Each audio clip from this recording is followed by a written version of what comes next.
You've got a reminder set for your credit card due date. You never miss it. You pay every month right on time, and you reckon that makes you responsible with your card. It does, but here's what nobody tells you. That due date you're so careful about is only doing half the job, and the half it's not doing is the one quietly holding your score down. There are 2 dates on every credit card. Everyone guards one and ignores the other, and it's the ignored one your score actually watches. When I landed in Canada, I never missed a due date, not once. Thought I had it sorted. My score sat stuck for the better part of a year anyway. So today, just the math, no affiliate links, no sponsors, nothing for sale, the 2 dates, which one does which job, and the 2-minute move that fixes it. Let's get into it. So let's start with the date you already know. The due date, you know this one. It's the last day to pay so you don't cop a late fee. Simple. It's the date every app notification, every reminder, every bit of newcomer advice points you at. And because it's the only date anyone talks about, most people assume it's the only one that matters. Pay by the due date, job done, right? Not quite. Because there's a second date sitting earlier in your month and almost nobody looks at it. The statement date, sometimes called the closing date. Here's the whole thing in one line. The due date decides what you pay. The statement date decides what your score sees. 2 different jobs, and you've only been managing one of them. So let's take the one you know first, the due date, because it's doing more than you think. Your due date is actually pulling 3 jobs, and 2 of them really matter. 1, the obvious one, pay by then, dodge a late fee. 2, and this is the big one, paying on time protects your payment history, and payment history is the single biggest piece of your credit score. Miss a due date by 30 days and it can knock a good score down by around 100 points in one hit. So never missing your due date genuinely matters. That instinct is right. Keep it. And 3, the one nobody explains, your due date is the deadline on something called your grace period. And the grace period is where the real money hides.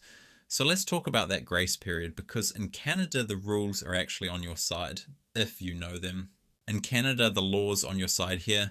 Every credit card has to give you at least a 21-day interest-free grace period after your statement date. In plain terms, everything you buy in a billing cycle, you get at least 21 days after that cycle closes before you owe a cent of interest. Pay your full statement balance by the due date and you pay 0 interest. Full stop. That's the deal. Miss it though, and it turns brutal. Interest can wind all the way back to the day you bought each thing. Not from the due date, from the purchase date, and you lose the grace period until you clear the balance in full again.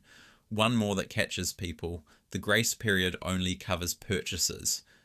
Cash advances. Pulling cash off the card, start charging interest the second you take them. No grace, ever. Balance transfers, same story.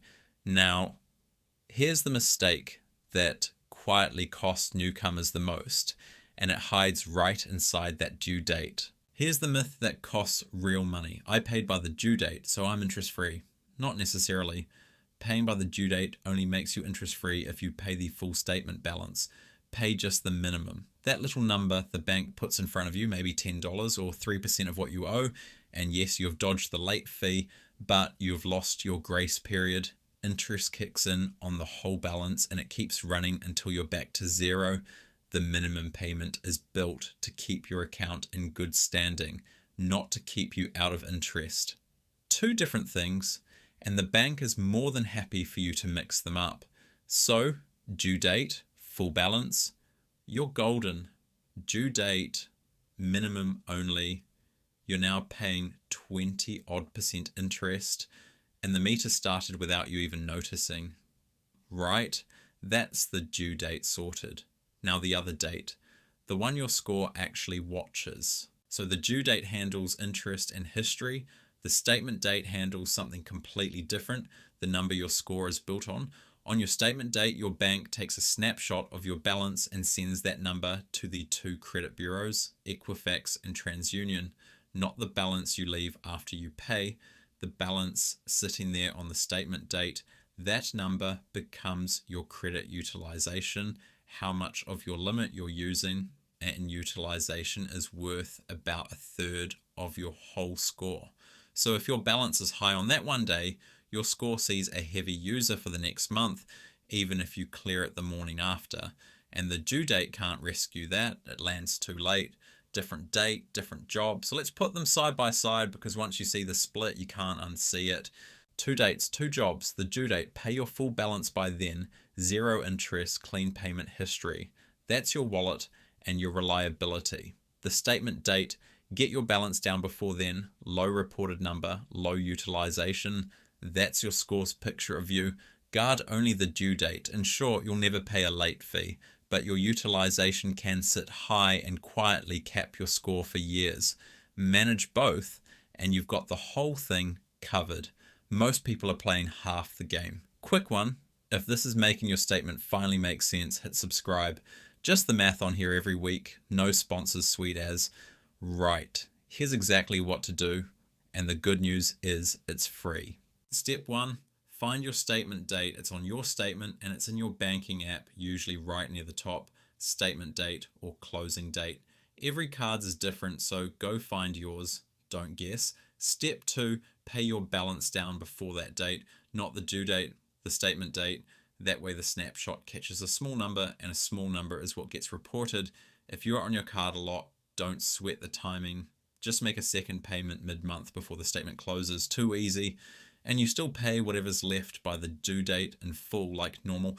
So you keep your interest-free grace and your clean history. You're just making the photo look good and keeping the wallet sorted.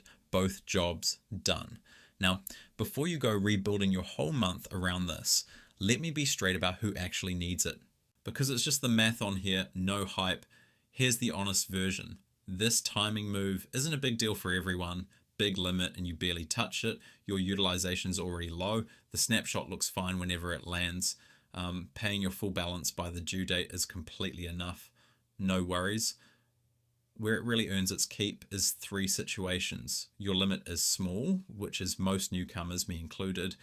Your balance runs high some months, or you're about to apply for something big like a mortgage and you want your score at its best. If that's you, moving your payment before the statement date is the cheapest score boost going. And if it's not, relax, that's the straight version. So save this one. Due date, pay it in full by then, 0 interest, clean history, minimum only doesn't count. Statement date, pay it down by then, low utilization, better score. 2 dates, 2 jobs, 1 move each, sorted. And if that finally made these 2 dates click, subscribe and stick around. Genuinely the best way to say cheers. Good as gold. That's the whole thing. No affiliate links, no sponsors, nothing for sale, just the math. Cheers, mate. Welcome to Canada.